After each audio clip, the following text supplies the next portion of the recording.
Welcome to Staffworks Explained. If you are here for the first time, please consider subscribing to this channel. In this video, we'll be talking about the Uganda 60 billion Sukuk bond, where we say that the 405 euros million infrastructure bond will talk about what the bond will deliver and what it cannot fix in the SGR dream. The financing of Uganda's long-delayed Standard Gauge Railway SGR between Malaba and Kampala has entered a decisive phase marked by the approval of a multi-layered funding structure anchored on a 405 million euros, which is about 62 billion in the stated issuance value, the Sharia compliant Sukuk. Behind the headlines, these figures lies a more complex questions that we address in depth: whether this financing model is sufficient to unlock construction, how it is structured alongside other funding sources, and how it compares with Kenya's SGR experience under the conventional sovereign borrowing. At its core, the bond is not just a fundraising instrument. It is an engineering of Uganda's infrastructure financing approach at a time of constrained global credit markets, rising debt exposure, as well as increasing investor scrutiny of sovereign balance sheets. But while it broadens access to capital, it does not remove the structural risks that have historically delayed rail projects in the region. It is a shift in financing logic. Why did Uganda turn to this Sukuk? In January 2025, Uganda's cabinet approved a mixed financing framework for the SGR, marking a notable departure from the conventional sovereign loan model that has dominated large infrastructure projects in East Africa. The structure is built around three pillars. One, we have the 60% export credit agencies or ECAs. Then we have 25% development finance institutions or DFIs, and then 15% Sukuk issuance, the 405 million euros tranche that we are talking about. The construction is deliberate. ECA typically provide long-term state-backed financing tied to equipment, engineering, and contractor exports. DFIs or development finance institutions such as multilateral development banks tend to finance projects with developmental or regional integration value. The Sukuk, meanwhile, introduces a capital markets component that broadens the investor base beyond the sovereign lenders. The motivation is clear. Uganda's debt trajectory has tightened fiscal space, with public debt projected to approach 55.5% of the GDP by mid-2025. In such an environment, relying solely on traditional bilateral or syndicated loans would either increase refinancing risk or compress fiscal flexibility. So what makes this bond different? We embark on understanding the Sukuk bond mechanism. Unlike a conventional bond, a Sukuk is not structured around interest payments. Instead, it is an asset-backed investment instrument built on shared ownership of tangible infrastructure. In Uganda's case, the structure is expected to operate through a special purpose vehicle SPV. This is a legally distinct entity created solely to hold and manage SGR-related assets for the benefit of investors. Here is how it works in practical terms. Investors provide capital into the SPV via the Sukuk bond. The SPV is linked to the railway assets under construction. Instead of interest, investors receive lease-like rental income generated by the operational railway. The indicative return is approximately 10.5% annually over a 7-year tenure, based on projected operational revenue flows. The key distinction is risk allocation. In conventional sovereign bonds, repayments depend on government creditworthiness. In Sukuk, repayment is tied to asset performance and contractual cash flows, at least in structure. This makes the infrastructure instrument attractive to investors seeking Sharia compliant assets, particularly in liquidity-rich markets in the Middle East. The Ministry of Finance has also positioned the instrument for broader participation, with a low entry threshold of approximately $265 and dual listing plans in the Uganda Security Exchange, as well as selected international markets. To improve uptake, the government has also applied tax-exempt treatment for qualifying infrastructure bonds with longer tenures, effectively increasing net investor returns. There's also the roadshow and global capital strategy. Uganda's Deputy Secretary to the Treasury led investor engagement across East African Community EAC, including Kenya, Tanzania, as well as in Zanzibar. The objective was not only fundraising but also pricing discovery and investor education around the structure. The broader ambition is to tap into an estimated $4.9 trillion global Islamic finance market, where sovereign and quasi-sovereign infrastructure sukuk have become a preferred vehicle for long-term capital deployment. What the money actually builds, the Uganda Sgr corridor. The projected finance by this structure covers 272 kilometers Malaba Kampala Standard Gauge Railway Sgr, forming the first and the most critical phase of Uganda's national rail modernization plan. What are the key specifications of this Sgr?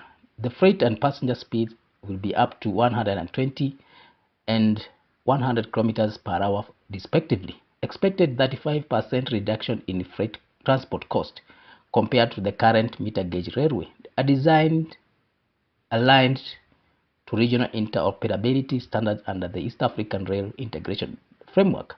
There is also a 40% local content requirement aimed at ensuring that domestic participation in construction, services and supply chain is there. The broader strategic ambition is not limited to Uganda. Future expansions are also planned toward Rwanda, DRC, as well as Tanzania, positioning Uganda as a central logistic corridor in the Great Lakes region. What the bond can do and what it cannot do. This is where expectations require calibration. What the Sukuk-backed structure can do, it can unlock capital that would otherwise be inaccessible through conventional sovereign debt channels. To diversify Uganda's funding base away from over-reliance on bilateral creditors, to improve investor participation from non-traditional markets, especially Islamic finance hub. It will also provide structured discipline through SPV-linked cash flow accountability and also potentially reduce upfront physical constraints by spreading funding across mixed sources. What it cannot do, it cannot eliminate execution risk in large infrastructure delivery, does not guarantee demand focused on freight volume materialization.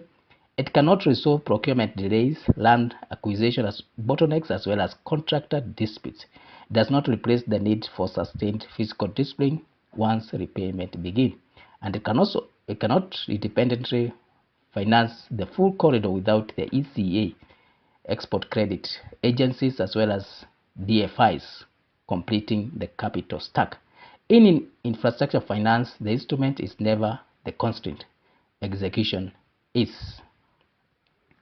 Lessons from Kenya, the SGR financing comparison. Kenya's SGR between Mombasa and Nairobi provides the most relevant regional benchmark. Kenyan model was primarily financed through a sovereign loan from China Exim Bank, covering approximately 90% of the project cost, with the remainder funded domestically. The structure was straightforward but heavily concentrated. There was a single major credit exposure, sovereign balance sheet absorption of repayment risk, limited capital or market participation, as well as high long-term debt servicing burden. While the Kenyan SGR delivered operational rail capacity, it also contributed significantly to public debt accumulation and raised concern over repayment sustainability as well as freight revenue alignment. Uganda's approach is structurally different. Instead of concentrating risk in a single bilateral facility, it disperses exposure across ECAs, DFIs, as well as capital markets through Sukuk. In theory, this improves resilience. In practice, it increases coordination complexity. The trade-off is clear. Kenya chose speed of financing. Uganda is attempting risk diversification at the cost of structural complexity.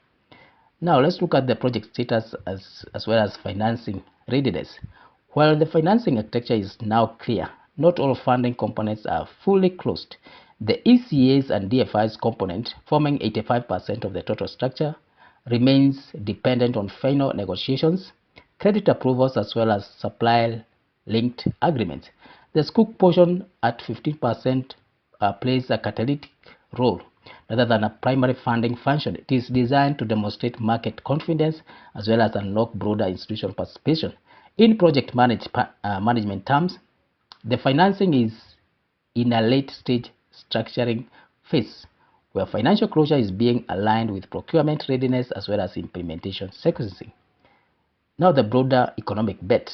Uganda has linked the SGR to its long-term ambition, achieving $500 billion GDP by 2040, positioning rail infrastructure as a backbone of regional trade logistics.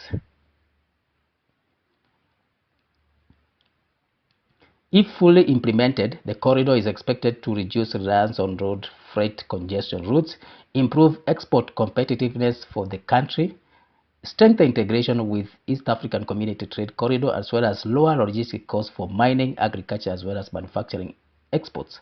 But the economic multiplier depends less on the bond itself and more on whether rail operations achieve projected freight volumes as well as, consistently over time.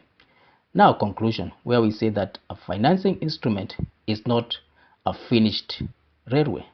Uganda's 405 million euros Sukuk bond represents a sophisticated evolution in infrastructure financing, not a completion guarantee for the SGR.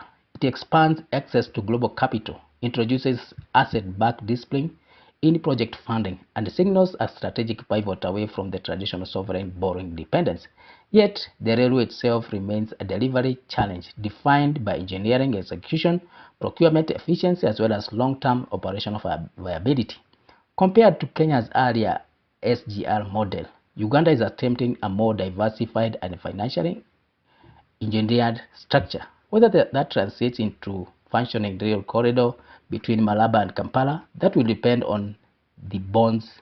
That will not depend on the bond design, but on the government's ability to synchronize funding streams, contractors, as well as timelines into a coherent delivery system. In infrastructure, capital opens the door. Delivery determines whether the corridor actually moves. So thank you for reaching this far. If this is your first time here, please consider subscribing to this channel. You can also hit the notification bell so that whenever you upload a new video, you are notified. You can also leave a comment on this capital market attempt in Uganda through the Sukuk bond. You can share and like. So let's meet in the next one.